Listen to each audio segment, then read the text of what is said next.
Et salut à vous, jeunes et vieux cinéphiles, et bienvenue pour une nouvelle vidéo consacrée à l'unboxing d'une édition à laquelle je n'ai absolument pas participé, puisqu'il s'agit de l'unboxing des Maîtres du Temps, le second long métrage d'animation de René Laloux, sorti en 1982 et qui vient de sortir chez l'éditeur Tamasa Distribution. Après avoir réalisé plusieurs courts-métrages, dont deux avec Roland Topor, René Laloux se lancera dès 1969 dans la création de son premier long-métrage d'animation, La Planète Sauvage, toujours avec Roland Topor, qu'il réalisera en Tchécoslovaquie pour des raisons budgétaires. Le film obtiendra un grand succès et remportera également le prix spécial du jury à Cannes en 1973. Malgré le grand succès de La Planète Sauvage, qui dépassa même les frontières françaises, René Laloux mit beaucoup de temps avant de pouvoir sortir son second long métrage d'animation, Les Maîtres du Temps, en 1982. Cette fois-ci, les dessins étaient signés de Jean Giraud, c'est-à-dire notre Mobius national. Ce devait être le premier d'une série avec le dessinateur Mobius. Malheureusement, le projet en restera à cette unique tentative très réussie, cela dit.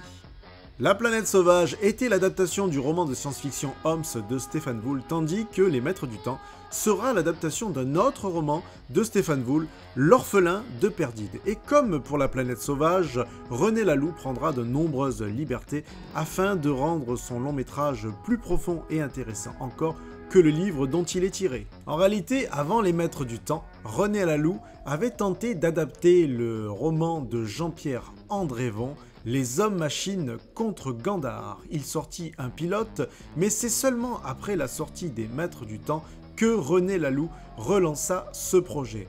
Et c'est en 1987 que sortit son troisième et, hélas, dernier long métrage d'animation, Gandahar, réalisé en Corée du Nord, avec cette fois-ci les dessins de Philippe Cazard.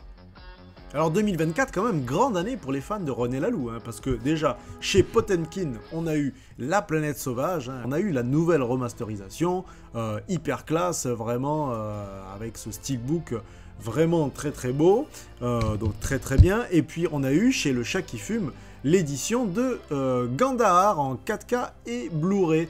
Alors non, malheureusement, j'ai pas l'édition du Chat qui fume encore, c'est un peu la honte, puisque je travaille pour eux et que Stéphane est mon ami.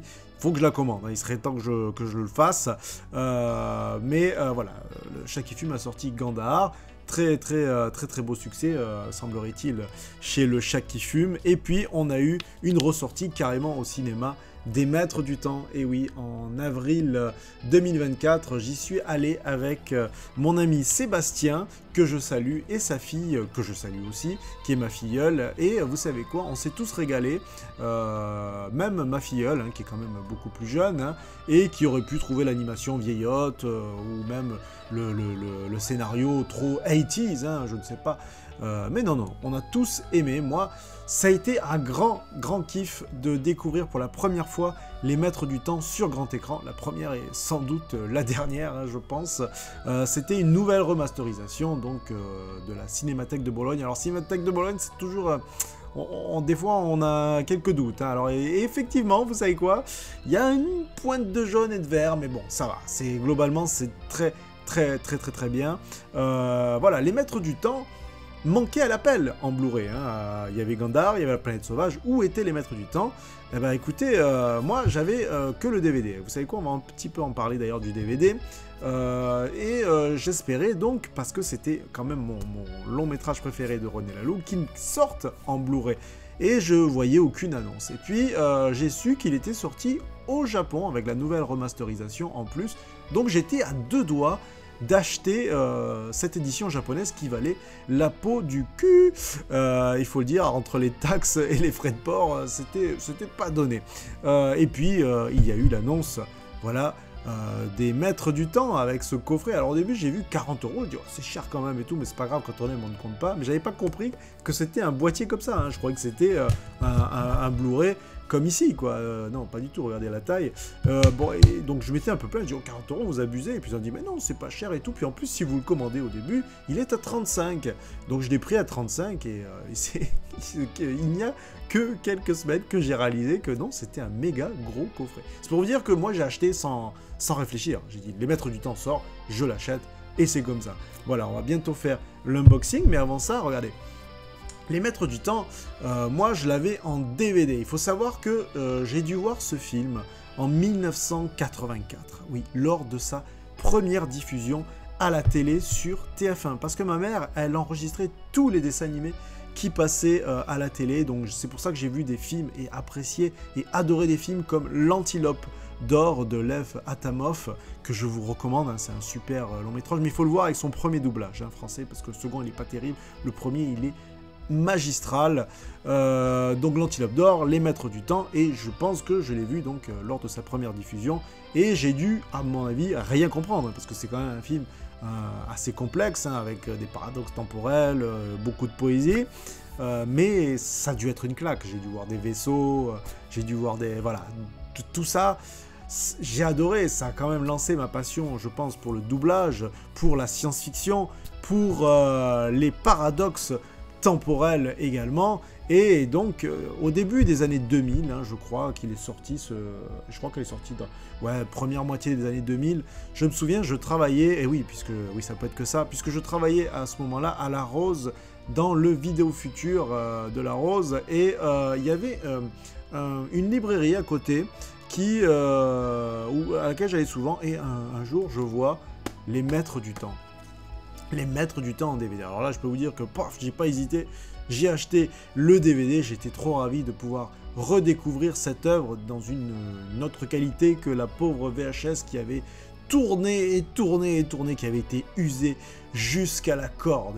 Et franchement, cette édition, même aujourd'hui, je la trouve excellente. Vraiment, je l'ai revue après le cinéma, j'ai relancé le DVD et je me suis dit, la vache, c'était quand même de très très bonne qualité, surtout pour une édition qui commence à dater. En plus, regardez, elle est super belle. On va faire un petit unboxing du DVD, tenez aussi.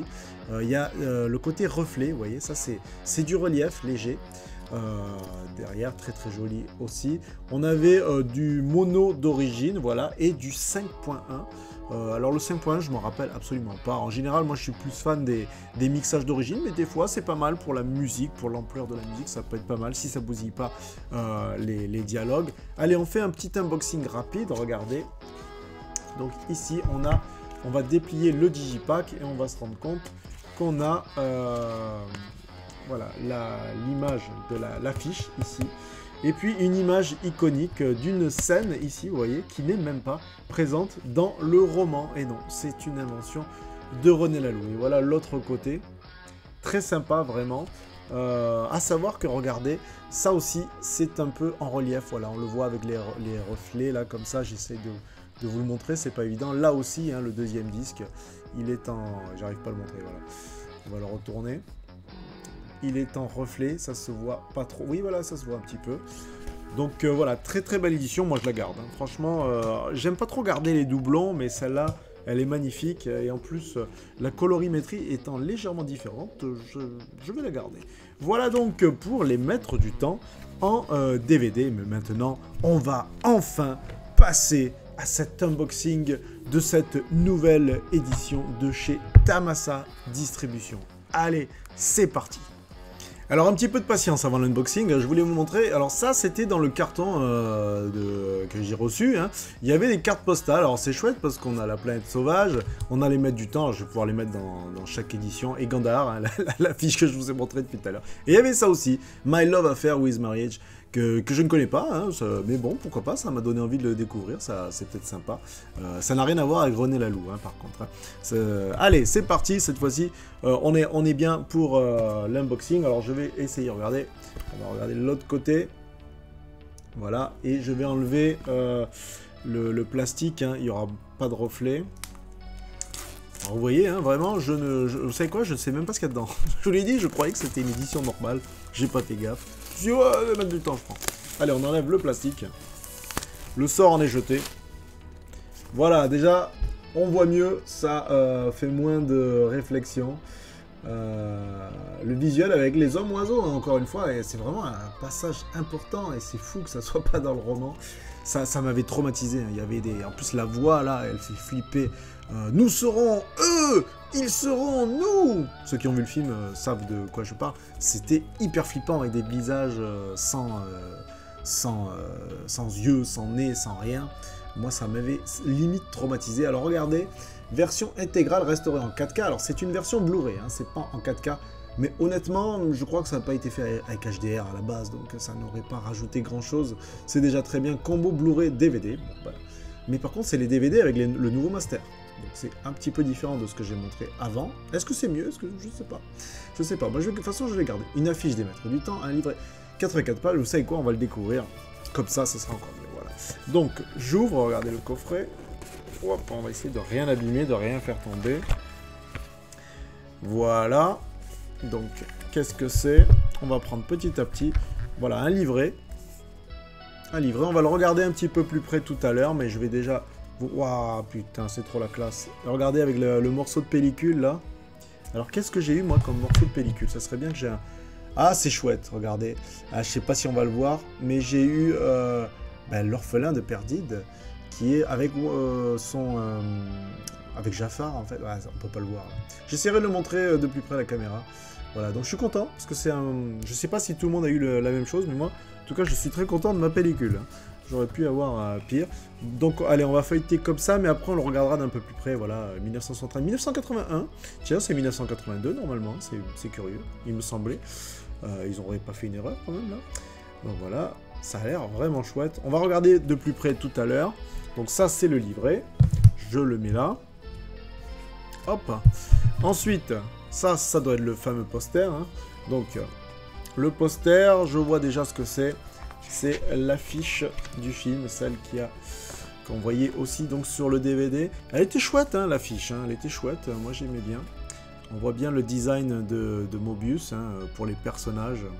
Alors les mecs qui doublent là, on dit pas les doubleurs, mais c'est pas grave, on va dire les doubleurs, ils sont presque tous morts. C'est terrible. Il doit rester... alors lui, c'est un vieux personnage, mais c'est Michel Elias qui le double, et il était plutôt jeune, et il est encore là, Michel Elias, heureusement, mais la plupart, ils sont plus là, hein. Ils sont plus là, malheureusement. Jafar, c'était un acteur qui ne doublait pas, en plus, hein, et j'adorais sa voix, ça m'avait vraiment marqué. Alors, regardez, qu'est-ce qu'on a encore? Alors là, c'est juste un carton. Non, c'est un carton? Ou il y a quelque chose dedans? Non, faut pas rêver. C'est juste pour bien caler le digipack. Voilà, le digipack. Petit côté Laurence d'Arabie. Dune plutôt que Laurence d'Arabie. On le déplie. Et voilà, encore les hommes oiseaux. Les hommes à la pensée unique. Et voici donc le DVD et le Blu-ray. Bon, la sérigraphie du Blu-ray, elle est un peu tristouille hein, quand même. Ils auraient pu faire un petit peu mieux. Finalement, le DVD, je préfère avec les Dollondes et Mike. Voilà, Mike. Je me rappelais plus du micro qui l'appelle Mike. Ouais, pas mal, hein, écoutez. Pas mal. Jolie édition. Alors maintenant, il va falloir que je trouve un moyen pour la caser quelque part. Parce que moi, je vais être franc avec vous. Les gros collecteurs comme ça me gonfle un peu. Ça me gonfle un peu parce que je ne sais jamais où les mettre. Mais on va dire que pour les mettre du temps, on va faire une exception. Allez, c'est pas grave. Allez, on va observer un petit peu le livret maintenant. Donc c'est parti pour ce livret. Alors j'essaye de vous montrer la pellicule. Hein. On le voit un petit peu. Là, si je m'approche, on voit plus rien. Donc voilà, c'est l'enfant de Perdide, l'orphelin de Perdide avec Mike. Voilà, alors on commence. Et regardez, autour du film, très belles illustrations. René Laloux, la passion des dessins qui bougent. Et je suis perturbé par ce 1981. Bon bah écoutez, peut-être qu'il a été... voilà, il est... C'est bizarre, hein. J'ai vu partout 1982. Pourquoi pas, pourquoi pas. Donc voilà, on a des dessins... préparation, tout ça, c'est cool. L'affiche. Donc là, on nous fait une belle description de ce qu'est les maîtres du temps. Voilà, lui, il est doublé par Michel Barbet. Michel Barbet qui est encore parmi nous, mais qui est très vieux. C'est le doyen du doublage, hein, qui est de la France. Il ne double plus, mais il est encore parmi nous. René Laloux, ou l'art de la collaboration. Alors là, je suppose qu'il parle des différents dessinateurs, hein.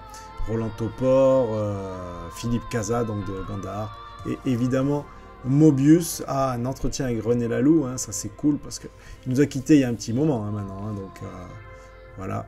Alors il a fait que 3 longs métrages, mais il a également fait de nombreux courts métrages, hein. Et puis il avait prévu de faire un autre long métrage qu'il n'a pas pu faire, et finalement ça deviendra Les Enfants de la Pluie, réalisé par quelqu'un d'autre, et qui n'est peut-être pas à la hauteur, mais qui est pas mal. C'est sorti chez Le Chat aussi en même temps. Voilà, René Laloux, avec Zoltán Maros. Donc ça a été fait en Hongrie, hein. Regardez cette belle affiche encore, là. Producteur délégué. Alors l'animation est un petit peu vieillie, hein, on va pas se mentir, mais c'est tellement beau que il y a des plans absolument magnifiques. Voilà, c'est ça que je voulais dire. Certains plans comme ça sont assez statiques, mais vraiment esthétiquement c'est incroyable. Voilà, réalisation du film en Hongrie.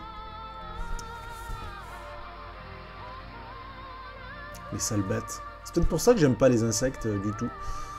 Assistant réalisateur. Oh, joli. Des dessins préparatoires comme ça. The Ouin-Ouin. Alors, c'est en anglais, hein, on dirait. The General. Belle. Peut-être qu'ils ont essayé de le vendre aux États-Unis. Le film, il a eu un petit succès d'estime aux États-Unis. Il est réputé, mais bon, voilà, un peu comme La Planète Sauvage. Hein, c'est pas du Walt Disney, donc il faut connaître. Mais c'est bien, regardez, il est sorti au Japon, c'est quand même fou. C'est quand même fou. Le pays de l'animation, hein, ils ont sorti un dessin animé japonais en Blu-ray, c'est magnifique. Ben, les films d'animation française, finalement, ils ont beaucoup plu aux Japonais, ça les a influencés. Hein. Déjà, il y avait Mobius, hein, donc Mobius était une référence mondiale. Mais voilà, on a eu aussi Le Roi et l'Oiseau, un autre film que j'ai découvert très tôt et dont je suis extrêmement fan.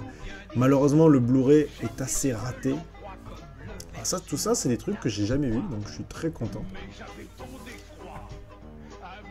Ouais, c'est... On voit le storyboard. Hein. Allez, on va accélérer. Magnifique. Est-ce qu'il existe une BD ? On dirait, hein.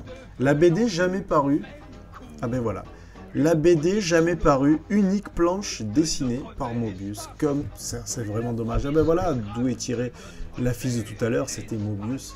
Ça aurait été incroyable. Après, c'est tellement un film, c'est pas que visuel, c'est sensoriel. Avec la musique, moi la musique, c'est celle que je veux à mon enterrement. Hein, je le dis toujours, je veux ça. Quand je serai mort, mettez-moi ça, ça va faire chialer tout le monde. Ou alors je mettrai La Fête au village, on verra. Dans un autre style. Bon après, moi je m'en foutrais, je serais plus là. Normalement. Laloux et la science-fiction. Il aura fait que de la science-fiction hein, en long métrage.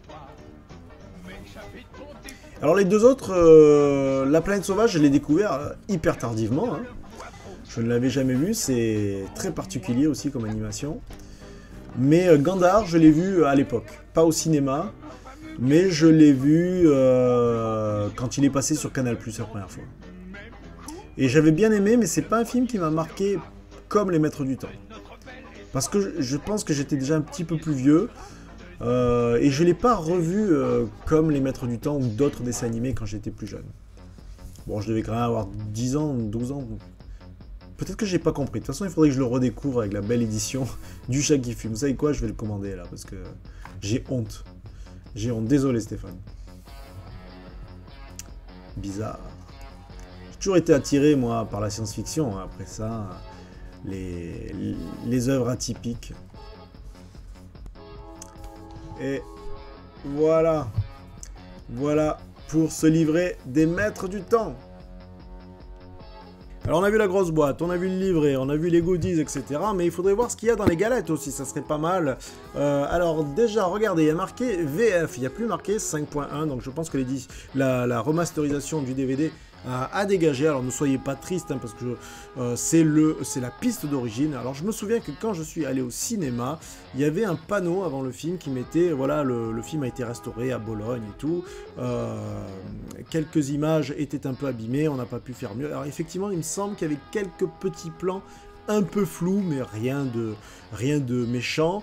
Et je crois qu'il parlait aussi de la piste sonore, qui disait que voilà, elle était un petit peu abîmée. Honnêtement, je me rappelle qu'elle était claire et limpide. Vraiment, entendre cette musique au début un peu rock,